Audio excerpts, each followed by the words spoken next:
अस्सलाम वालेकुम and very warm welcome to ACT classes. My name is Tauqeerul Islam. जब से नायब तहसीलदार की नोटिफिकेशन आई है तब से I have received a lot of message from aspirants कि इस एग्जाम के लिए हम कैसे पढ़े। देयर हैव बीन पिछले जितने भी एग्जाम्स हुए हैं, लाइक अगर हम देखेंगे रिसेंट जो हुआ था, लाइक पटवारी का एग्जाम जैसे हुआ था, उसमें we saw a shift in the exam pattern. जिस टाइप के क्वेश्चन यूजुअली पूछे जाते थे, तो उस शिफ्ट को मद्देनजर रखते हुए आज की इस वीडियो में I will be talking about क्या आपको किस तरह से नायब तहसीलदार के लिए प्रिपेयर करना चाहिए। I will go through the syllabus in detail, हर एक टॉपिक को कैसे पढ़ना है, किस तरह से पढ़ना है, एंड आई जो भी चीजें मैं आपको बताऊंगा वो they will seem to be logical आपको, बिकॉज वो सारी एक्सपीरियंस की वजह से मैं कहूंगा एंड रिसेंट ट्रेंड्स को नजर में रख के मैं वो सारी चीजें बताऊंगा। So first and the foremost thing that जो चीज आपको नजर में रखनी है, जो मैं पहले बताना चाहूंगा वो ये है कि obviously there would be people जो आपको बोलेंगे इसमें सारे लोग होंगे, इसमें वो भी होंगे जो सेलेक्ट हुए हैं ऑलरेडी, वो पढ़ रहे होंगे। तो अगर आपका अभी तक सिलेक्शन नहीं हुआ है तो you don't need to worry. इसका ये मतलब नहीं कि आप नायब तहसीलदार डायरेक्टली क्रैक नहीं कर सकते। जेकेएसएसबी में एक चीज दिमाग में रखो हमेशा कि ये एक ऐसा एग्जाम है जिसमें अनसर्टेनिटी बहुत होती है। इट्स नॉट लाइक अगर फॉर एग्जाम्पल नेट एग्जाम को आप देखोगे तो अगर आपने एक बार नेट एग्जाम निकाला है तो 99% प्रोबेबिलिटी है कि नेक्स्ट टाइम भी आप निकालोगे अगर थोड़ी बहुत मेहनत करोगे, and you can do that continuously 10 साल तक आप कर सकते हो। लेकिन जेकेएसएसबी में अगर आपने एक एग्जाम निकाल लिया, सेम एग्जाम अगर आपको 1 साल बाद बोलेंगे या 6 महीने बाद देना पड़े, तो देयर इज अ पॉसिबिलिटी कि उसमें सिलेक्शन ना हो आपका, बिकॉज इसमें थोड़ी अनसर्टेनिटी रहती है। रीजन होता है एक तो कंपटीशन भी होता है, मार्जिन ऑफ एरर भी कम होता है, तो वो सारी चीजें दिमाग में रखनी होती है। तो इसलिए मैं आपको बोलता हूँ कि अगर आप अभी तक सेलेक्ट नहीं हुए, अगर आप राइट वे में प्रिपेयर करेंगे you can definitely crack this exam. तो ज्यादा मैं फालतू की चीजें नहीं बताऊंगा, it go straight in the syllabus and I will talk about कि किस तरह से कौन सी चीज प्रिपेयर करनी है। So the first and the foremost thing is कि यहाँ पे आपको जो पहला सेक्शन मिलता है 36 मार्क्स का है, that is general knowledge and current affairs, and you can see यहाँ पे ऑलमोस्ट 16 टॉपिक्स हैं। तो यू कैन प्रिज्यूम कि हर टॉपिक में से आपके 2 या 3 क्वेश्चन होंगे। करंट अफेयर में मे बी 4-5 हो या मे बी 5 से 10 भी हो सकते हैं, इट बिकॉज यूजुअली जो होता था हमें 4-5 क्वेश्चन देखने को मिलते थे, तो मे बी करंट अफेयर में आपको 10 भी देखने को मिल सकते हैं और 26 बाकी में देखने को मिलेंगे। सो आई वुड सजेस्ट यू कि करंट अफेयर जो है इसको डिटेल में पढ़ो, unlike your previous SSB exams. और मेरी सजेशन है कि करंट अफेयर को जब आप पढ़ोगे तो करंट अफेयर को यूजुअली जब आप एसएसबी एग्जाम्स के लिए पढ़ते थे वो कैसे होता था कि हम फैक्चुअल चीजें और टू दी पॉइंट जो होते थे, लाइक वन वर्ड जो होते थे वैसे पढ़ते थे। लेकिन मेरे हिसाब से जो करंट अफेयर इसमें पूछे जाएंगे, चांसेस हैं कि इसमें आपको स्टेटमेंट बेस्ड करंट अफेयर पूछे जाएंगे। आपको फॉर एग्जांपल कोई स्कीम है तो उस स्कीम के सारे पॉइंट्स पढ़ने हैं, सो दैट कि वहां पे क्वेश्चन पूछा जा सकता है कि फॉर एग्जांपल इस स्कीम के बारे में कौन से स्टेटमेंट इसमें से ट्रू है। तो वहां 4 स्टेटमेंट दिए होंगे, फिर बताया जाएगा नीचे ऑप्शन ए में 1 and 2 ठीक है, 1 and 4 ठीक है, 2 and 3 ठीक है, इस तरह से। या इस तरह से कोई भी अगर फॉर एग्जांपल कोई नया कोई टेक्नोलॉजी है कोई नई, तो उस नई टेक्नोलॉजी के बारे में डिटेल में पढ़ना है, सो दैट कि आपको हर एक पॉइंट इसके बारे में पता हो। ऑल्दो हमने एसएसबी एग्जाम्स में एक ट्रेंड देखा था कि उसमें ऐसे करंट अफेयर पूछे जाते थे, for example who one this medal, who one that medal, इस तरह के क्वेश्चंस होते थे। लेकिन अब पटवारी के एग्जाम हमने रिसेंट एग्जाम में देखा है कि शिफ्ट थोड़ा सा ये चेंज हुआ है, अब करंट अफेयर को थोड़ा डिटेल में पढ़ने की जरूरत है। तो इसके लिए मैं सजेस्ट करूंगा कि आप डेली करंट अफेयर के बजाय आप मंथली या वीकली करंट अफेयर पढ़े, लेकिन करंट अफेयर आज शुरू करें, अभी से शुरू करें, ताकि आप इसको एज एक यूजुअल प्रैक्टिस की तरह रोज करते रहो, सो दैट रोज यानी मतलब है वीकली भी अगर करोगे तो हर वीक आप करंट अफेयर करो, उनके शॉर्ट नोट्स बनाओ। इसके लिए कहां से पढ़ोगे? There are many YouTube channel जो आपको वीकली कराती हैं, उनके भी देखो, जो आपको मंथली कराते हैं वो भी देखो। There are PDFs available online जो आपको मंथली वीकली आ जाती हैं। सर्च मारो गूगल पे कि मुझे वीकली करंट अफेयर चाहिए तो, लेकिन उसमें भी एक चीज ध्यान रखनी है कि सिलेक्टिव रहना है आपको। वहां पे जैसे बहुत सारे होते हैं, लाइक अगर आपने देखा होगा बैंकिंग के जो एग्जाम्स होते हैं ना, उनमें जो करंट अफेयर होता है वो बैंकिंग के रिलेटेड ज्यादा होता है। तो इसलिए जो बहुत सारे करंट अफेयर अवेलेबल होते हैं ऑनलाइन, उसमें क्या होता है कि उसमें बैंकिंग के रिलेटेड ज्यादा इंफॉर्मेशन होती है, तो उससे फोकस शिफ्ट करके थोड़ा बहुत government policies, government schemes, awards, sports, इस तरह की चीजों पे ज्यादा ध्यान देना है। सो करंट अफेयर्स को दिमाग में रखना है। करंट अफेयर कैसे करोगे, मैं फिर से बोल रहा हूँ, देखो एक मैं यहाँ पे एक क्लियर कट एक बात बता देता हूँ कि कोई भी करंट अफेयर का कोई भी एक सोर्स, चाहे वो कोई मतलब मेरी वीडियो हो, चाहे कोई मैगजीन हो, चाहे कोई यूट्यूब पर वीडियो हो, चाहे किसी की पीडीएफ हो, वो सफिशिएंट नहीं है। हो सकता है, बहुत रेयर चांसेस है कि किसी एक ही पीडीएफ या किसी एक ही वीडियो में से सारा आ जाए, बट मेरी सजेशन है कि इसको 4-5 सोर्सेज से पढ़ो, ताकि आपके जो नोट्स हैं करंट अफेयर के वो कंप्रहेंसिव बन जाएं। हाँ, इसमें और एक चीज है कि इसको आप यूपीएससी या सिविल सर्विस या जेकेएस लेवल का भी नहीं पढ़ना, ज्यादा उसमें उस लेवल में पे भी नहीं जाना, थोड़ा सा उसके नीचे का लेवल का पढ़ना। आपको मैं अगर आप विजन आईएएस का देखोगे, उनकी जो आती हैं सिविल सर्विस के लिए पीडीएफ्स, तो वो भी मैं रेकमेंड नहीं करूंगा। आप वो भी मेरे हिसाब से ठीक नहीं है। उसमें से अगर पढ़ोगे भी, लेकिन उसमें से भी आपको थोड़ा फैक्चुअल रहना पड़ेगा। If you have time you can go that, लेकिन उसको डिटेल में नहीं पढ़ना, बस फैक्चुअल उसमें से चीजें निकालनी है। बट उससे बेहतर है कि मुझे लगता है बाकी सोर्स से पढ़ लो, या उससे भी आप सेलेक्टिव इन्फॉर्मेशन निकाल सकते हो, वो सारा का सारा नहीं आएगा। सो आई थिंक ये क्लियर हो गया है कि करंट अफेयर को आपको मंथली या वीकली करना है, और इसमें थोड़ा सा चेंज हो गया अब शिफ्ट। अब आपको देखना है कि इसमें आपको स्टेटमेंट बेस्ड क्वेश्चन पूछे जा सकते हैं। अब before I go into the other topics, कुछ इंपॉर्टेंट बातें जो मैं इस पूरे करंट अफेयर के बारे में, पूरे इस जनरल नॉलेज के बारे में बताऊंगा। अगर आपको याद होगा, जो रिसेंट पटवारी का एग्जाम हुआ था, उसमें हमने थोड़ा शिफ्ट देखा था। क्वेश्चंस थोड़े मॉडरेट लेवल के आए थे जनरल नॉलेज में। मॉडरेट लेवल के कैसे आए थे? लाइक उसमें क्वेश्चन था फॉर एग्जांपल कि वहां पे स्टेट्स दी हुई थी 4-5, और उनको उनके कोस्ट लाइंस को इंक्रीजिंग ऑर्डर में आपको या डिक्रीजिंग ऑर्डर में सॉर्ट करना था। यूजुअली हम क्या पढ़ते थे? हम पढ़ते थे लॉन्गेस्ट कोस्ट लाइन किसकी है, लेकिन अब क्वेश्चन आया था कि आपको टॉप 5 यानी टॉप 5 जो है उनका ऑर्डर भी याद रखना है। तो पटवारी का पेपर देख लो, उसमें जिस टाइप के क्वेश्चंस हैं उस हिसाब से पढ़ो। तो नाउ यू नो कि कहीं पे भी फॉर एग्जांपल आपको सिर्फ हाईएस्ट लॉन्गेस्ट ये याद नहीं रखना है, आपको टॉप 5 याद रखने हैं और उनका ऑर्डर याद रखना है। So when it comes to say for example आपको मोस्ट पॉपुलर स्टेट है, जैसे आपको डेमोग्राफी में आएगा, या आपसे फॉर एग्जांपल एरिया में आपका आएगा फिजिकल एंड पॉलिटिकल डिवीजन में, तो टॉप 5 याद रखो या स्मॉलेस्ट याद रखो। या इवन अगर वो ज्यादा टफ पेपर डालेंगे तो वो बीच में से आपको रैंडम 4-5 स्टेट्स दे देंगे और उनका आपको बताएंगे, पूछेंगे कि इनका बता दो। जैसे राज्यसभा सीट्स के बारे में पूछा था कि number of Rajya Sabha seats 4-5 states दी हुई थी। तो इस तरह के क्वेश्चंस के लिए रेडी रहना है। तो नाउ अब आपको पता है कि थोड़ा सा हमें जो भी चीजें पढ़नी है, अब थोड़ा सा हमें एक्सपैंड करना है। Now we need to go more into the details हर एक चीज में। अब जीके का मैं यहाँ पे बता दूं, तो जीके अगर वो पेपर टफ डालते हैं तो वो किस तरह का पेपर टफ डाल सकते हैं। पहली चीज, आपके सामने टॉपिक्स हैं, यही सारे टॉपिक्स आप पिछले बहुत टाइम से पढ़ते आ रहे हो।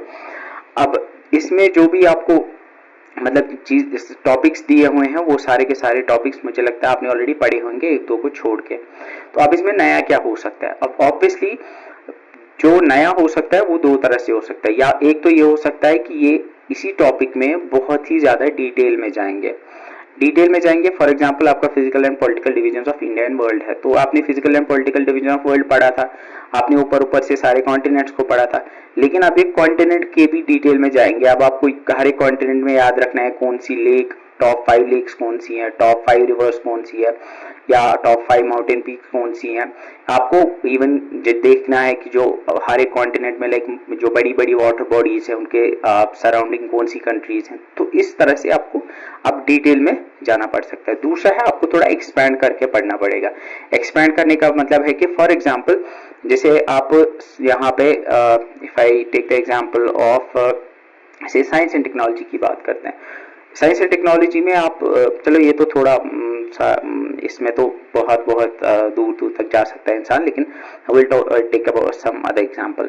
फॉर एग्जांपल रिवर्स की बात करेंगे, तो रिवर्स में यूजुअली आप पढ़ते हो, फॉर एग्जांपल इंपॉर्टेंट रिवर्स में आप सिर्फ पढ़ते हो कौन कौन सी इंपॉर्टेंट रिवर्स है, लेकिन आप वो क्या कर सकते हो, वो आपको different type of drainage systems के बारे में भी क्वेश्चन पूछ सकता है।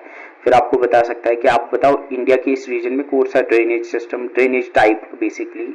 तो इसमें क्या हुआ है कि इस टाइप के क्वेश्चन में आपका थोड़ा एक्सपैंड हो गया है, इस सिलेबस के रिलेटेड चीजें हैं। सो इस चीज को अंडरस्टैंड करो कि ऑलरेडी जो टॉपिक दिया हुआ है उसके डेप्थ में जाना है। दूसरा है कि इस सब्जेक्ट के रिलेटेड जो सब टॉपिक्स है वो भी पढ़ने हैं। तो नाउ यू नो आपको एक तो डिटेल में भी अब ज्यादा जाना है और साथ में आपको एक्सपैंड भी करना है, यानी सब टॉपिक्स को भी पढ़ना है। दिस इज जीके के बारे में बहुत इंपॉर्टेंट इन्फॉर्मेशन है, ये याद रखना। अब मैं अगर सोर्सेज पे जाऊंगा या डायरेक्टली पहले सोर्सेज पे ही जाऊंगा, उसके बाद मैं आपको वन बाय वन ये सारे बताऊंगा कैसे पढ़ने। Now if we talk about the sources, GK के लिए अगर मैसेज करते हैं सर कहाँ से पढ़े, सर यूट्यूब से पढ़े, वहां से पढ़े, यहाँ से पढ़े, फैट बुक लेके आए, आई डोंट नो वो आती है, एसएससी परमार की बुक आती है, सर ल्यूसेंट पढ़े, ये पढ़े, वो पढ़े। मैं ऑनेस्टली बोल रहा हूँ, मैं फिर से बताता हूँ, जीके के लिए एक बुक, एक सोर्स नहीं है एनफ। क्योंकि दुनिया की कोई भी बुक उठा के देख लो, कोई भी यूट्यूब चैनल उठा के देखो, एक से नहीं होगा ये क्वालिफाई, मतलब एक को देख के ये सारा कुछ नहीं निकलेगा। Even let me show you something. I have been preparing this. मैं आपके लिए एक इंशाल्लाह we are starting the जो आपका नायब तहसीलदार का बेसिकली हम स्टार्ट कर रहे हैं, एंड जो physical and political division of world आप मैंने पढ़ाया हुआ है उसको मैं थोड़ा और डिटेल में आपको पढ़ाने वाला हूँ। नाउ यू कैन सी यहाँ पे जो मैंने पढ़ा फिजिकल एंड पॉलिटिकल डिवीजन का मैं पिछले आई गेस 5-6 दिन से बना रहा हूँ, प्रेजेंटेशन बना रहा हूँ। मटेरियल मैंने पहले बना के रखा था, अब मैं प्रेजेंटेशन बना रहा हूँ। And now you can see इसके पीपीटी जो बनी है इसके 450 स्लाइड्स बने हैं, एंड यू कैन सी ये सारे इंशाल्लाह आपको बहुत जल्द वीडियोस मिल जाएंगे, इसकी पीडीएफ प्रिंटेबल फॉर्म में सब कुछ मिलेगा। 450 स्लाइड्स में मैंने पढ़ा है फिजिकल एंड पॉलिटिकल, ये मैं पढ़ाने वाला हूँ। और ये आपको कहाँ पे मिलेंगे, ये आपको मिलेंगे इंशाल्लाह हमारे यूट्यूब चैनल पे, और यूट्यूब चैनल पे आप प्लेलिस्ट पे जाओगे, प्लेलिस्ट पे आप जब जाओगे तो वहां पे आपको एक प्लेलिस्ट मिलेगा जीके फॉर नायब तहसीलदार। उसमें अभी हमारी जो वन शॉट सीरीज है जिसमें हमने 1-1 घंटे 2-2 घंटे में ये सारी वीडियोस पढ़ाई थी, वो है वो भी आ जाएंगी इंशाल्लाह। ये नई वीडियोस है वो उसी सीरीज में आ जाएंगी। इसके अलावा जो मटेरियल है पीडीएफ इसके रिलेटेड सारा कुछ वो आपको EACTclasses.persol.app हमारी वेबसाइट पे मिल जाएगा, और वहां पे आप यहाँ पे प्लेलिस्ट में जाके वीडियो प्लेलिस्ट में जाके वीडियोस देख सकते हो, और साथ में स्टडी मटेरियल वाले सेक्शन में आपको मिल जाएगा सारा पीडीएफ। स्टडी मटेरियल सेक्शन में आपको जीके का सारा मिल जाएगा, ठीक है। So you can find it on here.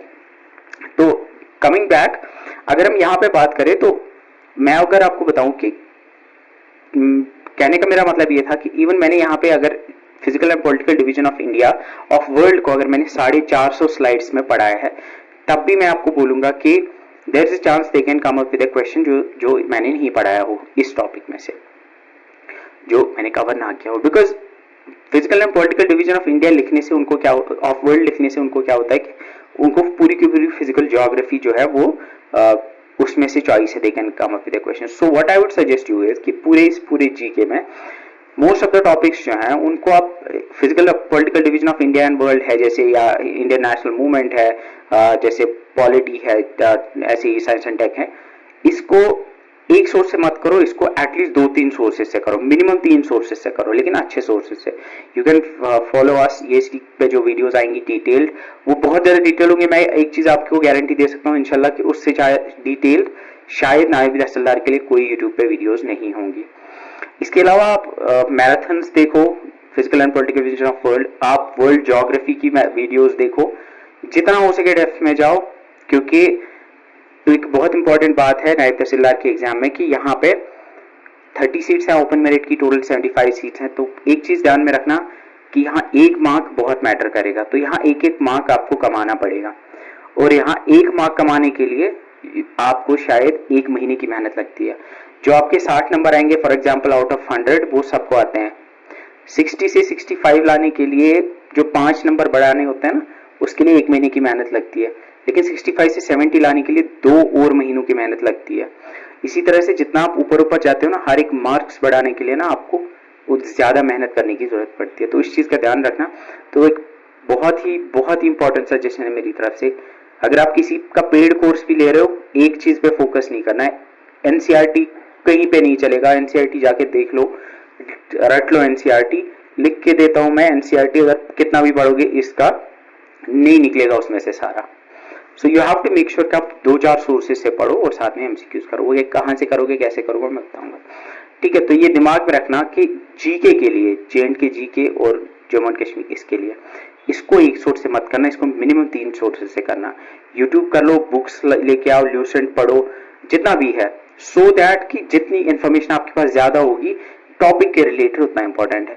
लेकिन हाँ, दिमाग में रखना कि stick to the syllabus.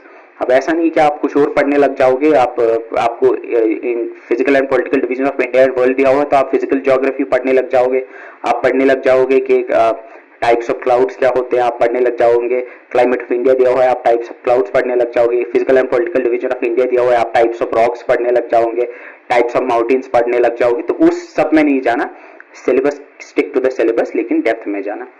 So coming back, ये शायद लंबी वीडियो होगी बिकॉज मैं दिल खोल के बात करूंगा, जो भी मन में आएगा I will talk about it. Second thing is science and technology. ये एक ऐसी चीज है जो मेरे हिसाब से थोड़ी वेग है बिकॉज यू डोंट नो ये क्या है। अगर आप सिविल सर्विस एग्जाम में देखोगे तो साइंस एंड टेक्नोलॉजी का मतलब होता है ये एक अलग सब्जेक्ट है।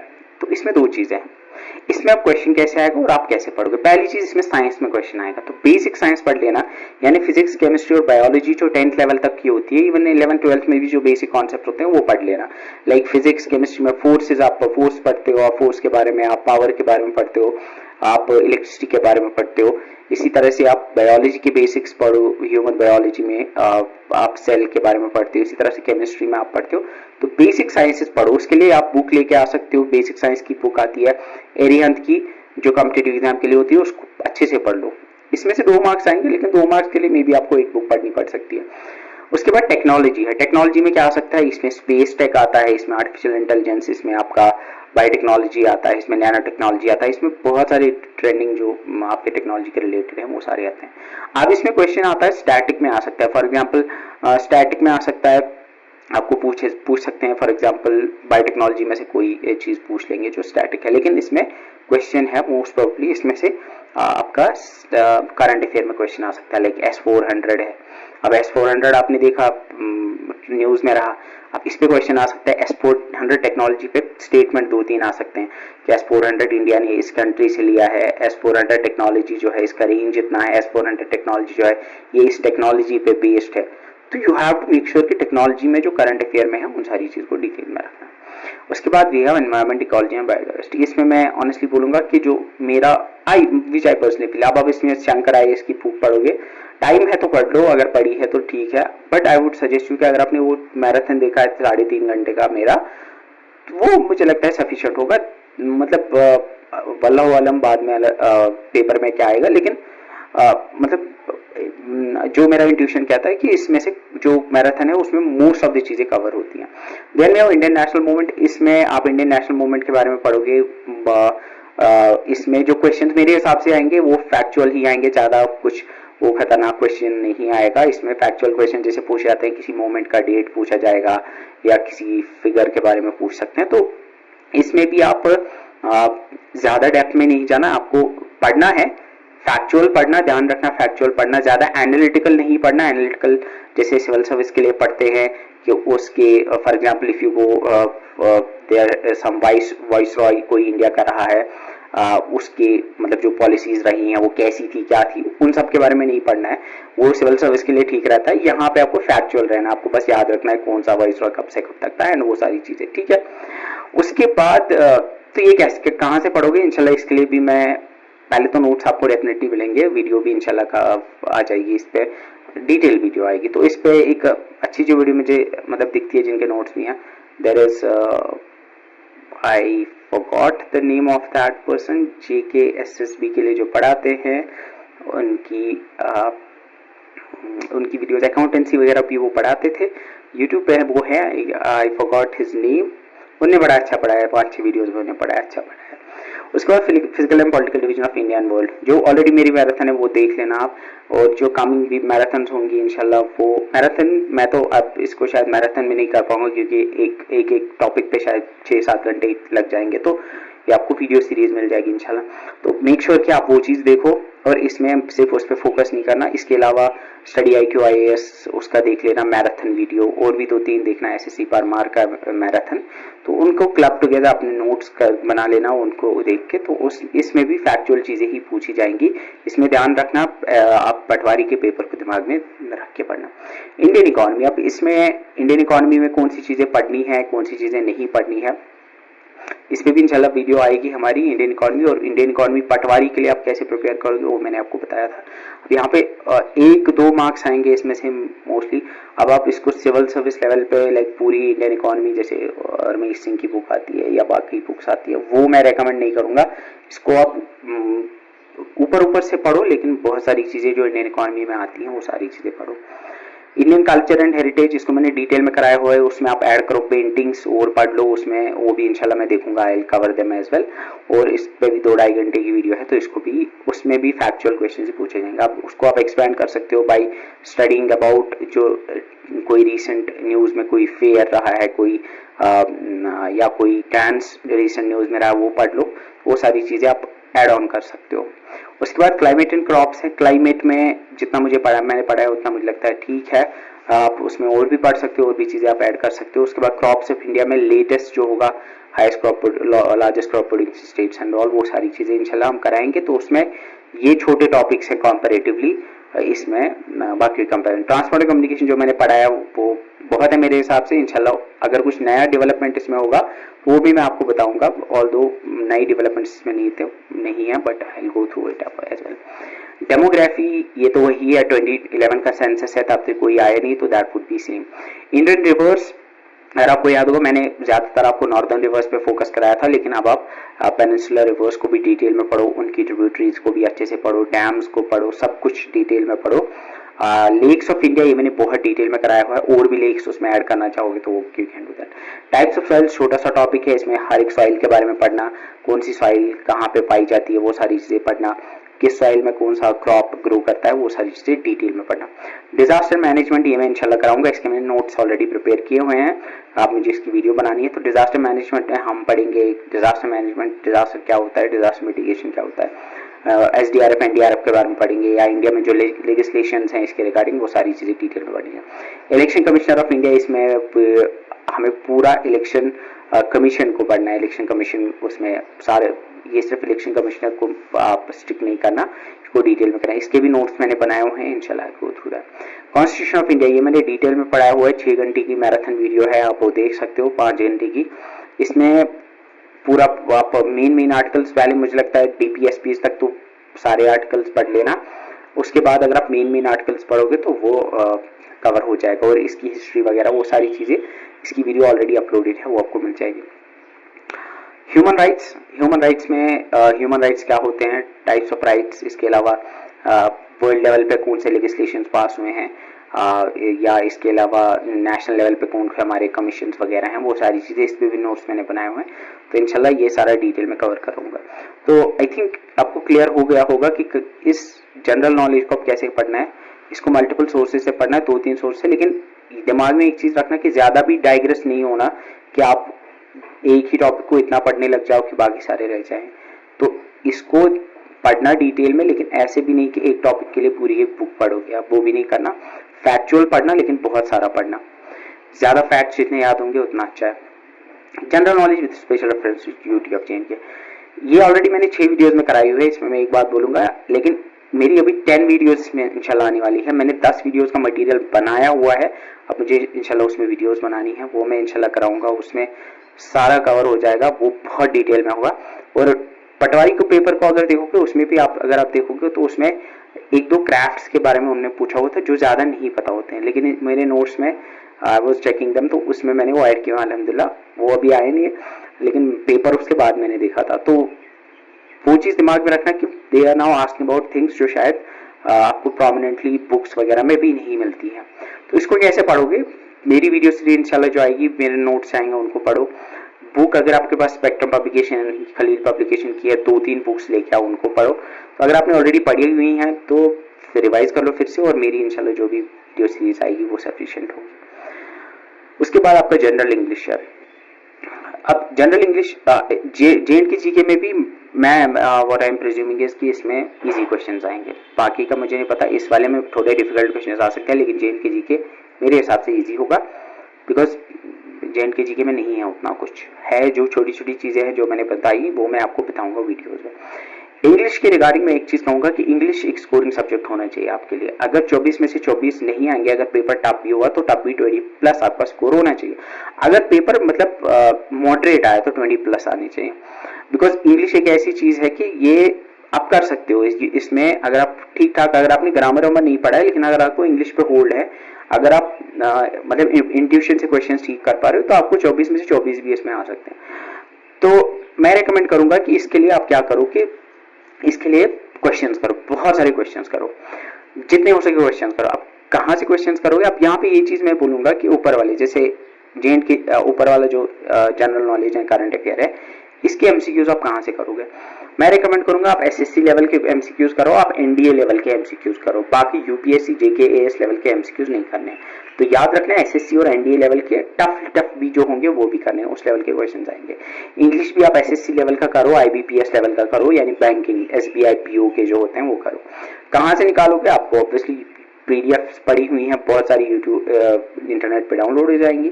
अगर अलग से लानी है तो एक काम करना, इंग्लिश जनरल इंग्लिश की एक एमसीक्यूज की बुक आती है, प्रीवियस ईयर क्वेश्चन बैंकिंग की, तो वो ले आ सकते हो, या इसी तरह से एसएससी की प्रीवियस ईयर क्वेश्चंस की बुक आती है, वो ले आ सकते हो, यू कैन गेट देम। और ऊपर जीके में आप टॉपिक वाइज ला सकते हो प्रीवियस ईयर।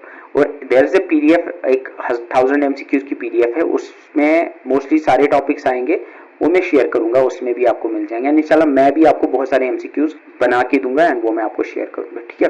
तो इंग्लिश में मैं कहूंगा कि इंग्लिश में ज्यादा प्रैक्टिस पे फोकस करना। मैं मतलब पर्सनली जब भी एग्जाम मैंने दिए हैं तो मैंने इंग्लिश को रूल्स नहीं पढ़े हैं उतने, आई हैवंट डन कि मैंने ऐसे रूल्स पढ़े, रूल पढ़ के मैंने exam, because that's I think most of us इसी तरह से करते हैं कि हम इंग्लिश में रूल पढ़ के नहीं करते हैं। Rather what we do is, हमें लगता है, हमें इंट्यूशन जो बताता है कि हमें जो सही लगता है कि ये फिट बैठ रहा है वैसे करते हैं, और वैसे मोस्ट ऑफ द टाइम्स हमारा ठीक होता है। अब इसमें कुछ चीजें हैं जो मैं इंपॉर्टेंट है जो बताना चाहूंगा। बाकी जैसे आपका टेंसेस है, मॉडल्स है, आर्टिकल्स है, नरेशन एक्सेट्रा, ये सारी चीजें तो आपको प्रैक्टिस से आ जाएंगी, और अगर आपको आती हैं तो इसमें कुछ नया नहीं होता है। इसमें कुछ चीजें हैं like we have synonyms and antonyms, we have idiom phrases. अब ये दो ऐसी चीजें हैं, या होमोनियम्स हैं, होमोफोन्स हैं, ये तीन ऐसी चीजें हैं जिसमें लाइक आपको ये है कि ये like there are may be 10,000 idioms and phrases। इसी तरह से synonym, antonym hundreds of thousands of them are there। इसी तरह से होमोनियम, होमोफोन कुछ 100 होंगे। तो इसमें क्या करो आप कि इसमें जितने हो सके उतने पढ़ो। जितने आप पढ़ोगे, जितने ज्यादा आप पढ़ोगे, उतना चांसेस है कि आपको कल को वही क्वेश्चन में पूछा जा सकता है। क्योंकि ऐसा हो सकता है कि आपने फॉर एग्जांपल 100 या 500 इडियम फ्रेजेस पढ़ लिए, तो देयर इज अ पॉसिबिलिटी कि उन्हीं 500 में से कोई पूछा गया हो और आपका आपको क्लिक कर जाए कि हाँ ये तो मैंने पढ़ा था, इसको ये आएगा।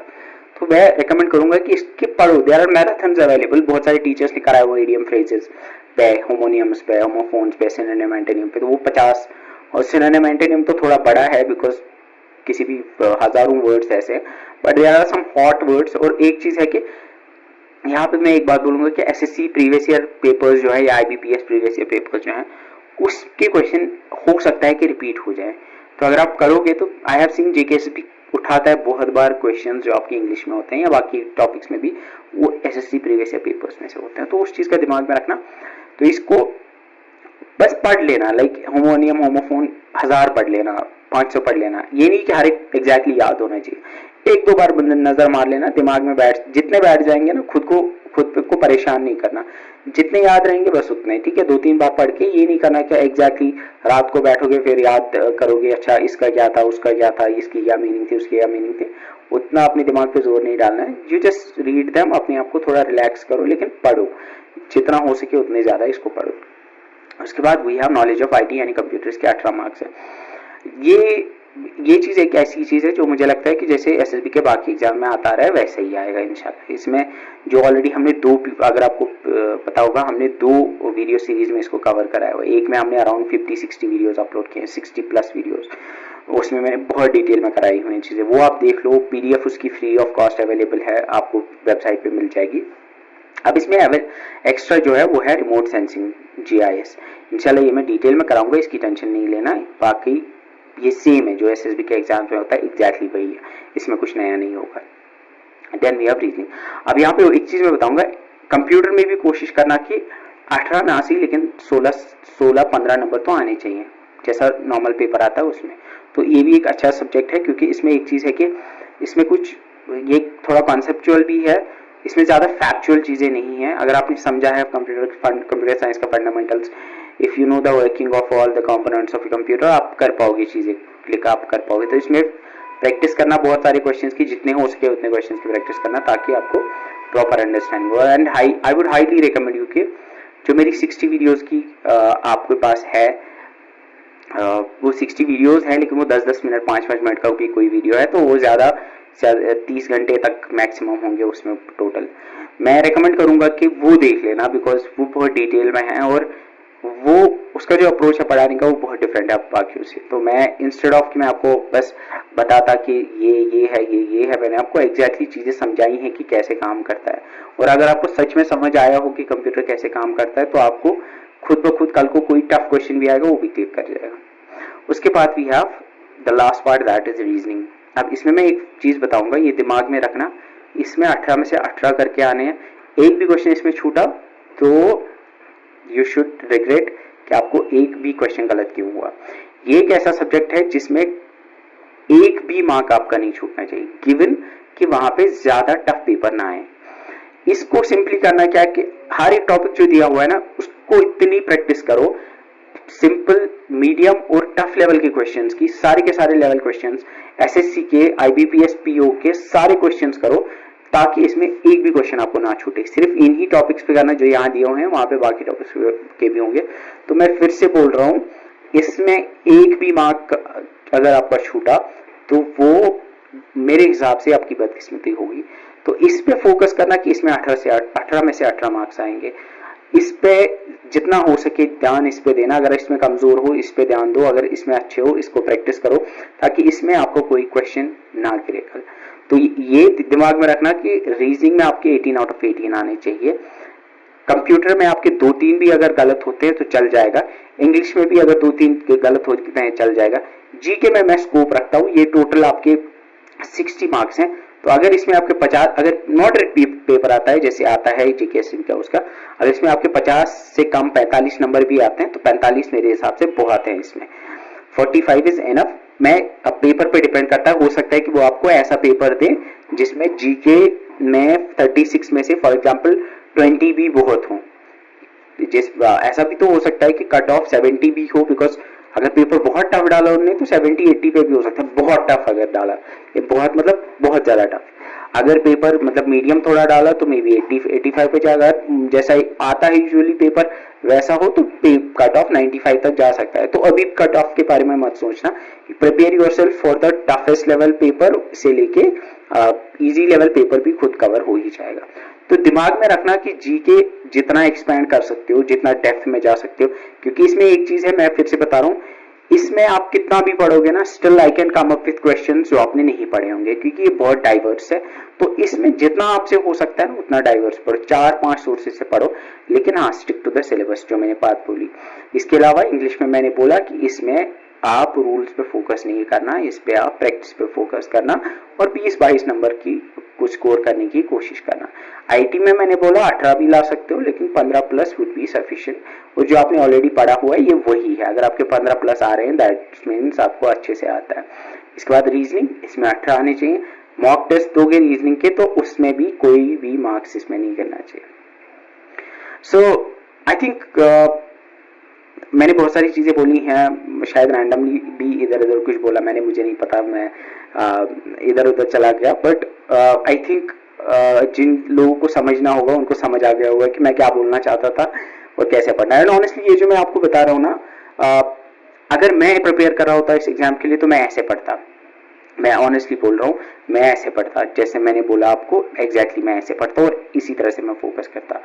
बाकी इंशाल्लाह वीडियोस यू कैन सी यहाँ पे I have been preparing the videos and इसमें बहुत टाइम लग रहा है। मैं पीपीटी बना रहा हूँ, मैं ऑनेस्टली बोल रहा हूँ, पिछले 6 दिन से 8-8 घंटे बैठ के ये अभी I don't know 300 slides complete हुई हैं। उसके बाद उनमें कंटेंट डाला हुआ है, यू कैन सी ये कंटेंट इसमें डाला हुआ है, लेकिन अभी इसमें मैप्स वगैरह ऐड करने, बिकॉज विदाउट मैप्स तो ये किसी काम का नहीं है, ऐसे फालतू है। एंड यू कैन सी मैंने इसको लास्ट में समराइज भी किया और बहुत सारी चीजें हैं इसमें, like you can see least popular countries, इसमें मैंने टॉप 5 बताई हैं, इसी तरह से top 5 most popular smallest countries top 5, ये मैंने लास्ट में बताया हुआ है। पहले मैंने आपको पूरा डिटेल में पढ़ाया है, ऊपर मतलब पढ़ाऊंगा इंशाल्लाह हर एक कॉन्टिनेंट का डिटेल में, countries, political division, physical division, वो सारी चीजें with proper animation and all. आपको बहुत अच्छी एक्सपीरियंस रहेगा आपके लिए। I will try my best और दुआ करना कि मैं इंशाल्लाह इस चीज को प्रॉपर्ली आप यहाँ पे EST पे आपके लिए कवर करा पाऊँ। सो अगर वीडियो अच्छी लगी हो तो इसको लाइक करना और ऑल्सो शेयर करना इसके को अपने फ्रेंड्स के साथ कंपटीशन नहीं बढ़ता इस सबसे, तो गुडविल रखना, आई मीन नीयत अच्छी होनी चाहिए आपकी बाकियों के लिए भी। सो शेयर गुड थिंग्स, उसका आपको fruit, you will be the fruit of all the good things जो भी आप करोगे, तो इसको शेयर करना जिसके साथ हो सके। So thank you so much for watching, and इंशाल्लाह I will see you soon, and the Naib Tehsildar videos जो इंशाल्लाह आ रही हैं इस यूट्यूब चैनल पे। So that's it for this video. See you in the next one. Till then, bye bye.